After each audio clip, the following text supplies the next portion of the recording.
राज्याचा महसूल वाढवण्यासाठी मद्य परवाने खुले करण्याची चर्चा सुरू असतानाच आता 2024 या निवडणूक वर्षात राज्यातल्या लाखो मद्यपींनी 72 कोटी 70 लाख लिटर देशी आणि परदेशी मद्य आणि बियर रिचवल्याची आकडेवारी आता समोर आलेली आहे। त्याशिवाय मोठ्या प्रमाणावर अवैध मद्य जप्त देखील करण्यात आलेला आहे।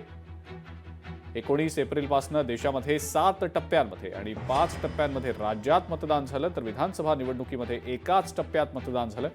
या दोन्ही वेळेला मिळून सुमारे 50 लाख लिटर देशी परदेशी मद्य आणि बियर जप्त करण्यात आली आहे।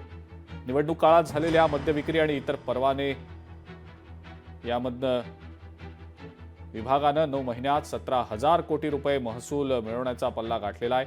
येत्या 3 महिन्यात हा आकडा 18 ते 20 हजार कोटींपर्यंत जाण्याचीही शक्यता आहे।